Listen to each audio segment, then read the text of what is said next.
Good morning, everybody. Welcome to Fresh Baked Disney, the best of Disney Baked Fresh Daily. I'm your host, David, and in this episode of Fresh Baked, we're going to take you on a tour of Disneyland and let you know what is new and newsworthy at the Disneyland Resort.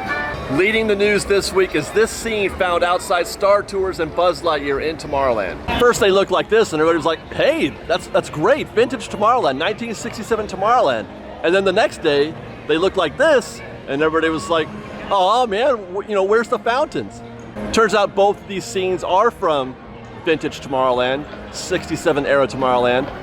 But which do you prefer? I thought at first I did prefer the fountains over the planters, but they're starting to grow on me, especially now that I know that they were once in Tomorrowland. Then Saturday there was more. They added some landscaping around the decorative pieces around, at the bottom. Can anybody identify if these still fit, the agri-future theme, i.e. are they edible?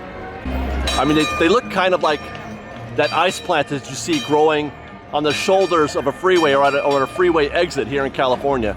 One thing's for sure, I think it gives us a definite clue as to the direction that they're going to be taking Tomorrowland in the next few years, and I am absolutely here for it. I think vintage Disneyland, or vintage Tomorrowland, is the way to go. In fact, stay tuned to Fresh Baked Presents, our sister channel, where we do news and opinion, as I'm going to be doing a video on this very topic very soon.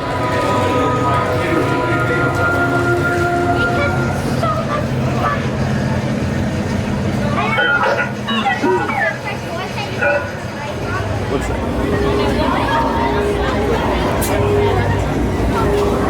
Meanwhile, in Galaxy's Edge, we have some software updates for Smugglers Run. Some have been mystified by the scoring system for the attraction.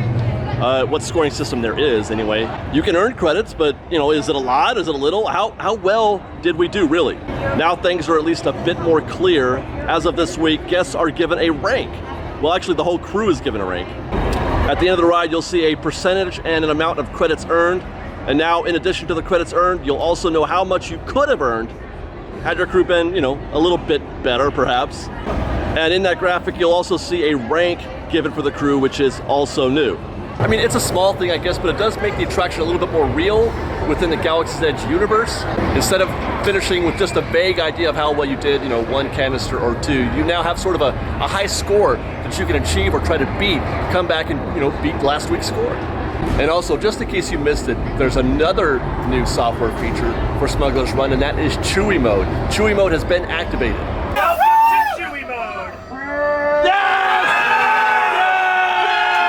If you've never heard of Chewy Mode, that's because pretty much nobody did. It's a brand new feature just released this week. I do believe that we were the first to unveil it to the public via video. You can watch that video here, get a crew together, and try to see if you can't piss off Chewy. You again. Didn't we warn you to stay clear of this sector? Staying in Galaxy's Edge, there's talk that the Mandalorian is on his way. No, not this Mandalorian. This Mandalorian. According to the Lucasfilm exec who spoke about this, he said it's important for their guests to meet all of their key characters firsthand. All except, I guess, for Darth Vader, Luke Skywalker, Princess Leia, Han Solo, or C-3PO. But yay, Mando! Happy to hear about this. Oh, and by the way, he did mention the possibility of a Baby Yoda meet and greet as well, though he was definitely less certain about that. As for Mando, look for him in Galaxy's Edge in the very near future. That's a quote.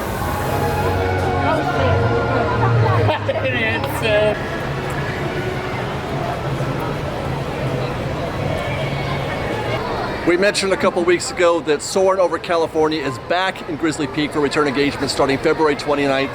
That's this Friday.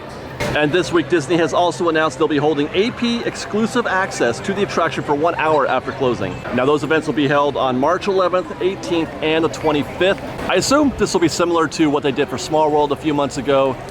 So I would expect pretty big crowds, bigger than you might think for something that happens after midnight. I would also expect another photo opportunity at the ride's exit. Just show up before closing with your annual pass to begin queuing for the ride, and just be reminded there will be a separate queue for this rather than the standby queue for regular guests before midnight, and that queue will build quickly. It's also time for Food and Wine Festival, and that starts this Friday the 28th. And this year it looks like the kiosks are getting the 3D sign treatment just like they did for Lunar New Year. They all look pretty great. The Boudin Bakery here at Pacific Wharf was closed for a little bit, but it's back open once again, and I love that even these little small attractions, I guess, get some love. Everything looks about like it did before. You can still get some free sourdough when you walk in, and it's still got Rosie doing the introduction. But what is new are these fancy new conical rounders. Everyone, come see the conical rounders. No, really, come to the tour. It's super fun. I mean it. Seriously. Come to the Boudin Bakery. Speaking of interesting refurbs, Grizzly River Run is back open, and so too is the gift shop, Russian River Outfitters. Check out this view through the entrance. You guys see anything different? Does it feel different to you? Yeah, man, this place is now a solid 5 or 6 feet narrower from the back. They put a wall up, closing off that area back there. And based on this door right here, I'd say that's probably backstage for cast members. And it does feel like they've moved things around quite a bit throughout the store, but the theming within is still first rate. One of the best themed gift shops in the entire Disneyland Resort.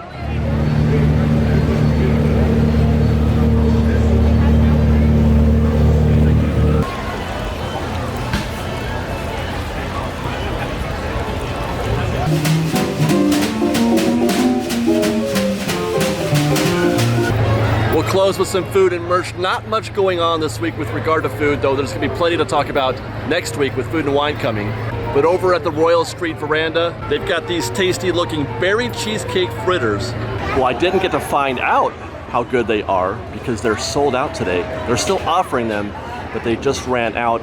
Though if you want to find out more about them, you can check out the Disney Food Blog. They have a little bit of a review. That's where I found it.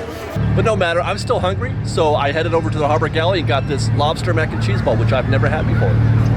Well, that was delicious. I highly recommend it. What else? Well, there's one more stop, and that's Town Square. If you are a fan of the ink and paint collection, we found some new ears right here at the Mad Hatter Hat Shop in Town Square. And that's it for what's new and newsworthy this week here at Disneyland. Be sure to stay tuned to Fresh Baked throughout the rest of the week to find out more from what's happening here at the park. And until next time, Fresh Baked! We've got lots more videos for you to see, so grab a churro and check out some of our other videos and have your mind blown by how much fun we're having. We truly are the best of Disney Bake Fresh Daily. Don't forget to subscribe to our channel, and we'll see you next time. Fresh Baked!